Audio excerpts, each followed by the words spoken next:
আচ্ছা, এখন আসি সিকিউরিটি অ্যান্ড কমিউনিকেশন পার্টে।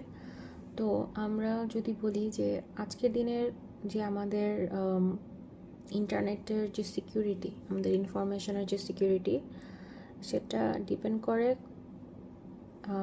খুব কঠিন কিছু গাণিতিক সমস্যার উপরে। যেমন তার মধ্যে একটা হচ্ছে বড় কোনো সংখ্যার ফ্যাক্টরাইজেশন করা, এবং এই জিনিসটার উপর ভিত্তি করে আমাদের বর্তমান যে আরএসএ এনক্রিপশন সেটা তৈরি করা হয়েছে। এখন যদি কোয়ান্টাম কম্পিউটার আজকে তৈরি হয়ে যায়, তাহলে কোয়ান্টাম কম্পিউটার কিন্তু সোর্স অ্যালগোরিদম নামে একটা অ্যালগোরিদম আছে, যেটা ইউজ করে খুব দ্রুত একটা বড় সংখ্যাকে ফ্যাক্টরাইজ করে ফেলতে পারে। তার মানে কোয়ান্টাম কম্পিউটার আমাদের জন্য একটা পটেনশিয়াল থ্রেটও আমাদের ইনফরমেশনের সিকিউরিটির জন্য। অ্যাট দ্য সেম টাইম এটা হচ্ছে আমাদের সিকিউরিটি বাড়াতেও হেল্প করতে পারে কোয়ান্টাম কম্পিউটার। সেটা কীভাবে? সেটা হচ্ছে কোয়ান্টাম মেকানিক্সের যে ফান্ডামেন্টাল লজ আছে, সেগুলোর ওপর ভিত্তি করে কোয়ান্টাম কি ডিস্ট্রিবিউশন তৈরি করা হয়েছে।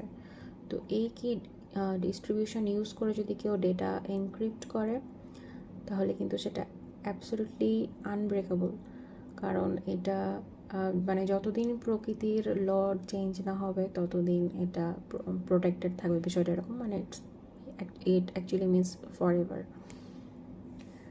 এরপরে যদি আমরা চিন্তা করি যে ফাইন্যান্স অ্যান্ড ইকোনমিক্সের ক্ষেত্রে কিছু প্রবলেম থাকে, যেমন হচ্ছে রিস্ক অ্যানালাইসিস করা বা কিছু অপটিমাইজেশন প্রবলেম থাকে, এইসব ক্ষেত্রেও কোয়ান্টাম কম্পিউটার কিছু অ্যাডভান্টেজ দিতে পারে।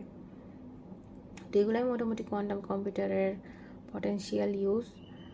তো বোঝা যাচ্ছে যে এটা কতটা ইন্টারডিসিপ্লিনারি একটা ফিল্ড কোয়ান্টাম কম্পিউটার। আমরা যখন বলি এখানে আসলে কত ধরনের রিসার্চের, কত ধরনের কাজের এখানে স্কোপ আছে দেখে বোঝা যাচ্ছে। ঠিক আছে, আজকে এ পর্যন্তই।